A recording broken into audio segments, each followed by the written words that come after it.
जी viewers, अस्सलाम वालेकुम। तो आज की वीडियो में हम जानेंगे कि ये मैग्नेटिक कॉन्टैक्टर किस तरह काम करता है, इसके फंक्शंस और यूजेस क्या हैं और इसके अलग अलग पॉइंट्स की रिक्वायरमेंट और वायरिंग किस तरह से होती है। तो सबसे पहले तो हम देख लेंगे कि ये पॉइंट A1 और A2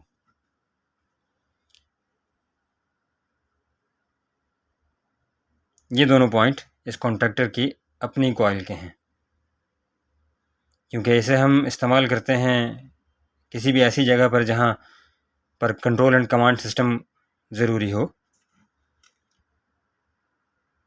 इसलिए सबसे पहले तो हम इसके अपनी कॉइल पर वोल्टेज अप्लाई किया करते हैं जब भी हमें कंपोनेंट को या मशीन को या किसी मोटर को ऑन एंड ऑफ़ करवाना रहता है, और ये इन्हीं मकसद के लिए इस्तेमाल किए जाते हैं।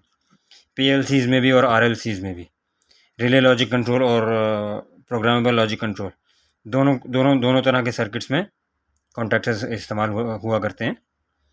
तो ये A1 और A2 ये इसकी अपनी कॉइल के पॉइंट हैं। मीन्स जब भी कमांड आएगी तो इनमें से एक पॉइंट तो न्यूट्रल रहेगा जो डायरेक्ट रहता है, और कमांड का जो फेज़ है वो इन्हीं दोनों में से किसी एक पॉइंट पर आकर लगेगा। तो इसमें करंट आने के टाइम जो ये प्लंजर है करंट आने की वजह से ये अंदर दब जाएगा, और इसके दबने की वजह से L1 और ये T1 के जो दो पॉइंट हैं ये आपस में डायरेक्ट हो जाएंगे, और जो करंट हमने वहाँ पर कनेक्शन करके रखा हुआ है, जिस मेन लाइन को हमने वहाँ कनेक्शन करके रखा हुआ है, वहाँ से करंट पास आउट होकर के इस पॉइंट पर आ जाएगा। फिर इसी में आप देख सकते हैं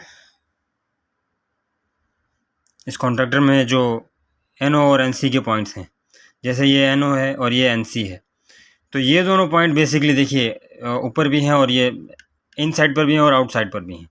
कॉन्ट्रैक्टर की इन और आउट दोनों पर है ये।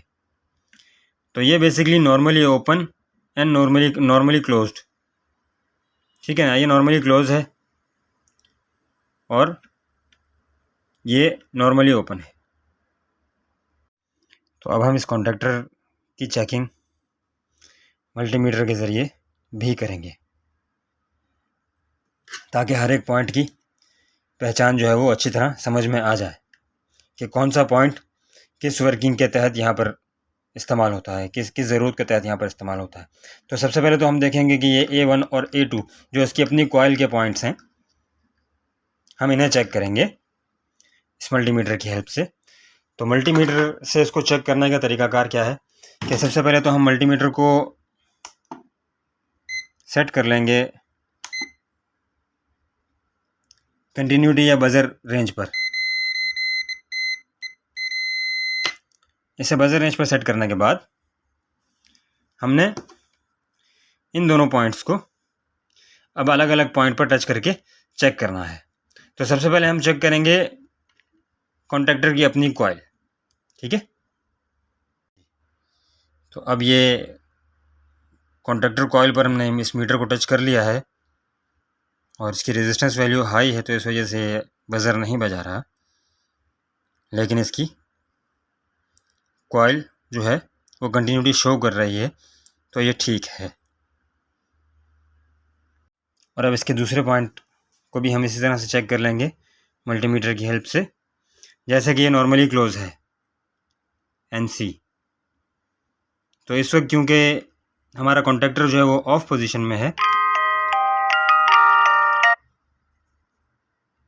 इस वक्त हमारा कॉन्टैक्टर क्योंकि ऑफ पोजीशन में है, तो ये नॉर्मली क्लोज NC इस पॉइंट पर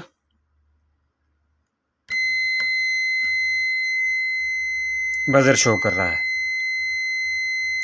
और जब ये कॉन्टैक्टर प्रेस हो जाएगा तो यही करंट नॉर्मली क्लोज से हटकर नॉर्मली ओपन पर चला जाएगा। अभी इस वक्त क्योंकि कॉन्टैक्टर ऑफ है, इसमें करंट नहीं है, सप्लाई नहीं है, प्लंजर पुश नहीं हुआ, इस वजह से ये सप्लाई इस वक्त कंटिन्यूटी इस वक्त नॉर्मली क्लोज पर शो कर रहा है। इस तरह से। नॉर्मली क्लोज के बाद हम नॉर्मली ओपन का पॉइंट चेक करते हैं, क्योंकि देखिए इस टाइम कॉन्टैक्टर ऑफ है तो यहाँ पर कुछ भी शो नहीं हो रहा, कोई बज़र वगैरह कुछ भी शो नहीं हो रहा। जिस वक्त सप्लाई आने पर, जिस वक्त कॉन्टैक्टर में सप्लाई आने पर ये नॉर्मली क्लोज का पॉइंट एक दूसरे को टच करेगा इस तरह से, तो आप देख सकते हैं कि अब इसमें सप्लाई आ गई है। बेसिकली नॉर्मली ओपन और नॉर्मली क्लोज को यहाँ पर लगाने का मतलब ये है कि जैसे कि हम एयर कंडीशनिंग यूनिट्स के अंदर क्रैंककेस हीटर का इस्तेमाल करते हैं, तो क्रैंककेस हीटर को सप्लाई कॉन्टैक्टर के ऑफ होने पर दी जाती है ताकि वो रेफ्रिजरेंट को लिक्विड से वेपर में कन्वर्ट कर पाए। तो इसके लिए नॉर्मली ओपन और नॉर्मली क्लोज का पॉइंट यूज़ किया जाता है, और ये पॉइंट्स भी उसी वक्त में एक्टिवेट होते हैं जिस वक्त ये प्लंजर अपने कॉइल करंट की वजह से प्रेस हो जाता है। Thanks for watching.